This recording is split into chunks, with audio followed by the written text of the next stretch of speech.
இயேசுவில் அன்புக்குரியவர்களே, இன்று பொதுக்காலம் 13ஆம் ஞாயிறோடு இணைந்து திரு அவை மாபெரும் நிகழ்வை கொண்டாடுகிறது.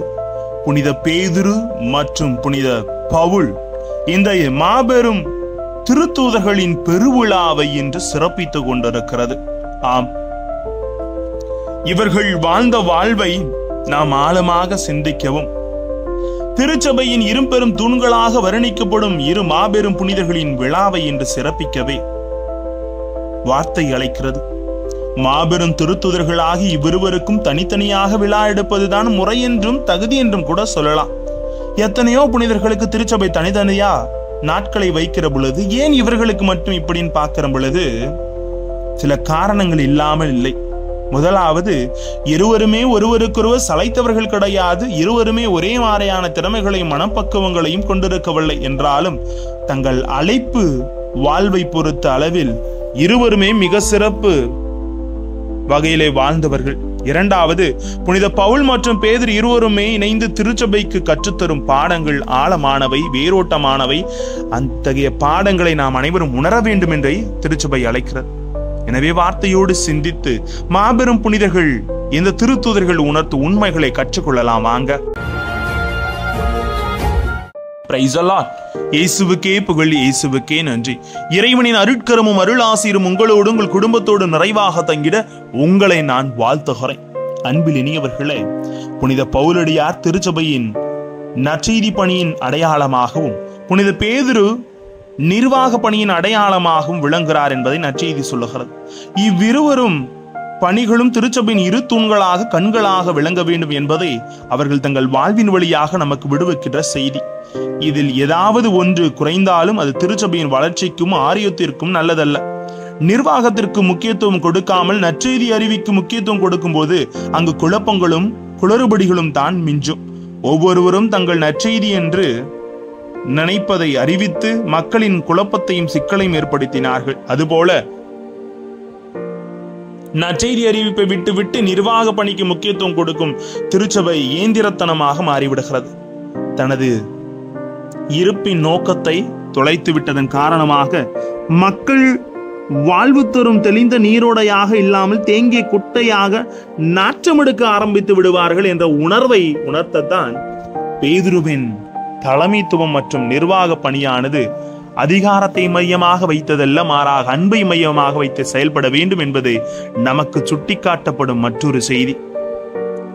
1971 செப்டம்பரில் திருத்தந்தை 6ஆம் பவுல் இறந்த பின் யார் அடுத்த திருத்தந்தையாக தேர்ந்தெடுக்க போகிறார் என்ற கேள்வி எல்லா இடங்களிலும் கேட்கப்பட்டு கொண்டிருந்தது.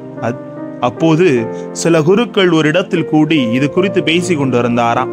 அக்கூட்டத்தில் இருந்த ஒரு குருவானவர், வர இருக்கின்ற திருத்தந்தை சிறந்த நிர்வாகியாக இருக்க வேண்டும். காரணம், 2ஆம் வத்திக்கான் சங்கத்தை சரியாக புரிந்து கொள்ளாததான் ஏராளமான குழப்பங்கள் ஏற்பட்டுள்ளது. இதை ஒரு சிறந்த நிர்வாகியால் மட்டுமே சரி செய்ய முடியும் என்று சொன்னார். அங்கிருந்த வேறொரு படித்த துறவி, பிரிவினை போதங்கள் அதிகமாக உள்ள இன்றைய சூழ்நிலையில் திருச்சபையின் தலைவராக வர இருப்பவர் ஒரு இயற்பியல் வல்லுநராக இருக்க வேண்டும் என்று சொன்னாராம். இறுதியாக ஒரு எளிமையான குரு, இயேசு பேதுருவை தேர்ந்தெடுத்த பொழுது நீ ஒரு சிறந்த நிர்வாகியா அல்லது ஒரு சிறந்த இயற்பியல் வல்லுநரா என்று கேட்கவில்லை, மாறாக என்னை அன்பு செய்கிறாயா என்று தானே கேட்டார்.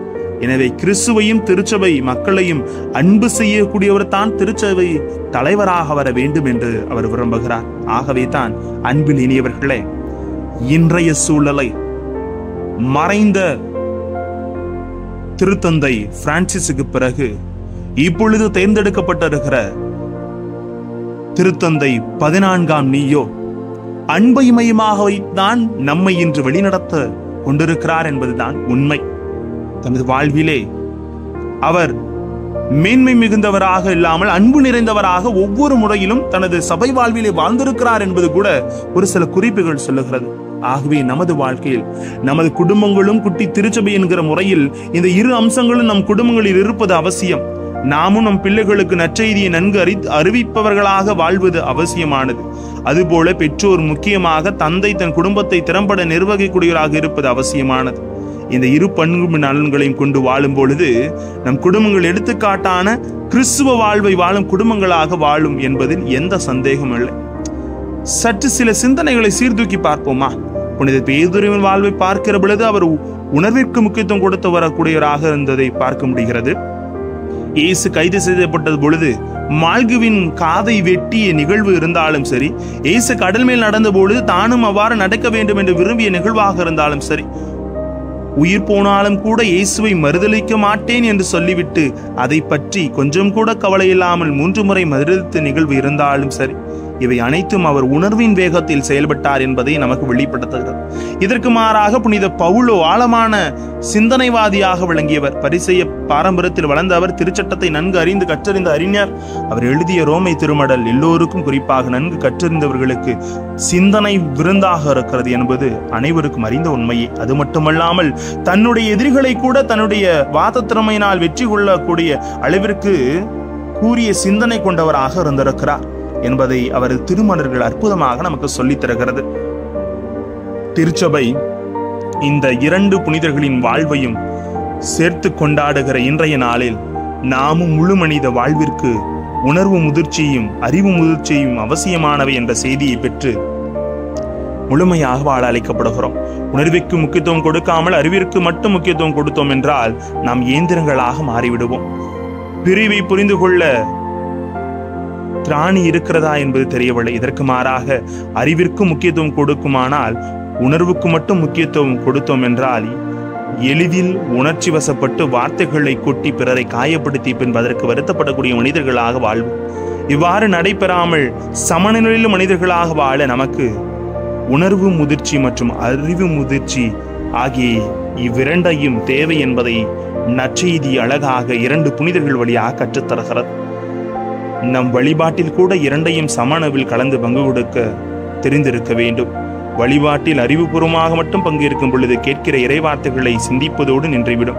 இறைவன் தருகிற நிறைவை அனுபவிக்க மாட்டோம். உணர்வுபூர்வமாக மட்டும் பங்கேற்கும் பொழுது கைத்தட்டி விட்டு உணர்ச்சி பூர்வமாக கத்திவிட்டு ஒரு விதமான போலித்தனமான வாழ்க்கையை வாழ்ந்து ஆலயத்தை விட்டு வெளியேறி சென்றுவோம்.